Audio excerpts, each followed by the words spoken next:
आप लोगों की तरह मैं भी यही समझता था कि इनकम टैक्स रिटर्न फाइल करना बहुत मुश्किल काम है। लेकिन एफबीआर ने मेरी तरह के तनख्वाहदार लोगों के लिए टैक्स आसान ऐप के जरिए रिटर्न फाइल करना बेहद आसान बना दिया है। अब आप कभी भी कहीं भी रिटर्न फाइल कर सकते हैं। बस आपको चाहिए एक स्मार्टफोन और उस पर टैक्स आसान ऐप। एंड्रॉयड फोन के लिए प्ले स्टोर पर जाकर टैक्स आसान ऐप डाउनलोड करें।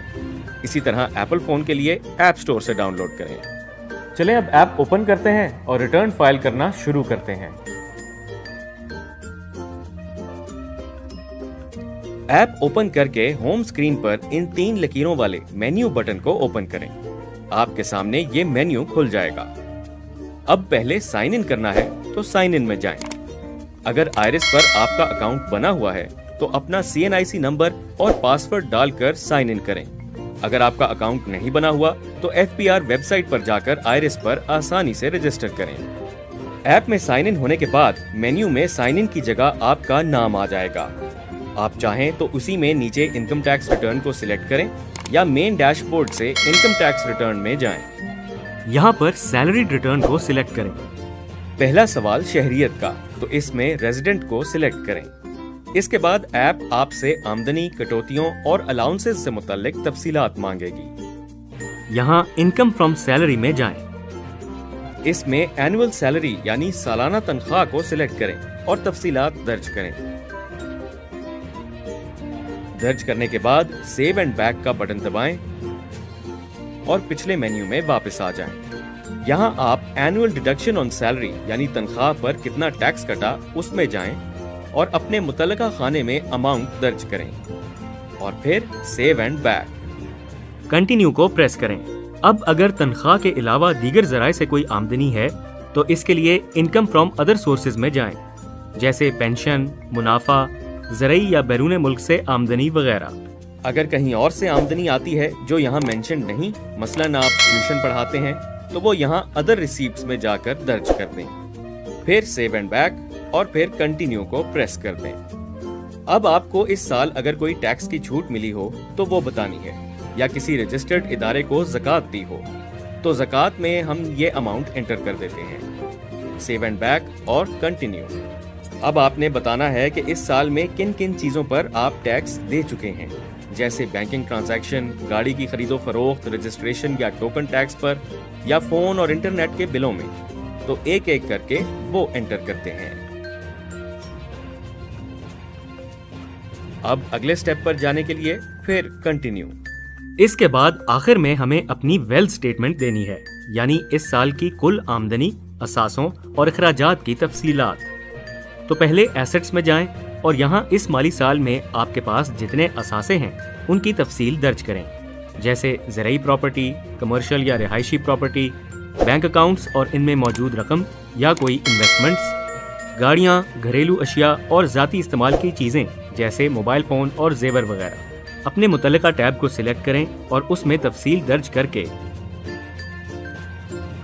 Save and back. आखिर में कंटिन्यू को प्रेस करें। अब बारी है लायबिलिटीज की, यानी किसी इदारे या फर्द से उधार लिया हुआ है जो वापस करना है तो उसकी तफसील दर्ज करें। अगर नहीं तो छोड़ दें और रिकंसिलिएशन के टैब में जाएं। यहाँ पहले इनफ्लोज में जाएं और यहाँ इस साल की टोटल सालाना आमदनी लिखें। अगर इसी साल कोई गिफ्ट या विरासत में से कुछ मिला है तो वो भी दर्ज करें। फिर सेव एंड बैक। अब आउटफ्लोज यानी अखराजात में जाएं और पहले ज़ाती अखराजात जैसे किराया, गाड़ी पर अखराजात, बिल, घर के खर्च और दीगर अखराजात दर्ज करें। इसके बाद कोई गिफ्ट दिया है किसी को या कोई असासा बेचने पर नुकसान हुआ है तो उसके लिए यहाँ अमाउंट दर्ज करें और फिर कंटिन्यू। अब जाना है रिकंसिलिएशन के टैब में। यहाँ पिछले साल की कुल असासों की मालियत दर्ज करें और फिर सेव एंड बैक। ये करने के बाद अगर आपकी वेल्थ स्टेटमेंट रिकंसाइल हो जाती है तो ये मैसेज नजर आएगा। इसके बाद कंटिन्यू को प्रेस करें तो ये डिक्लेरेशन का पेज आएगा। यहाँ पर सबमिट को प्रेस करें।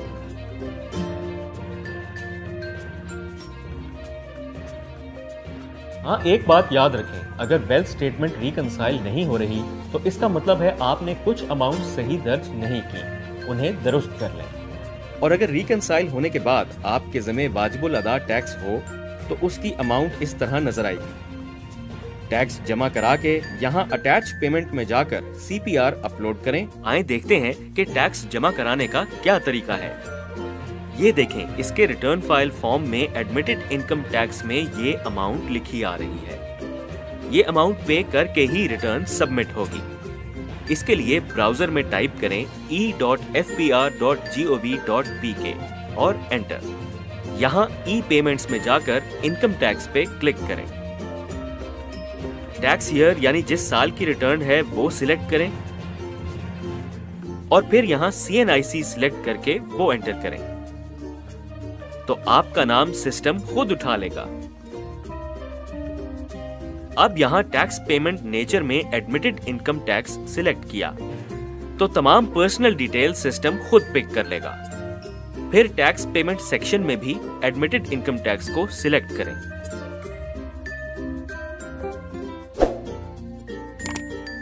जितनी अमाउंट रिटर्न फॉर्म में आ रही है वो यहाँ लिखी। कहीं भी क्लिक करें तो अमाउंट इन वर्ड्स खुद ही आ जाएगी। अपना पेमेंट मोड सिलेक्ट करें। कैश आसान है तो वही सिलेक्ट करते हैं और अमाउंट फिर एंटर की यहां।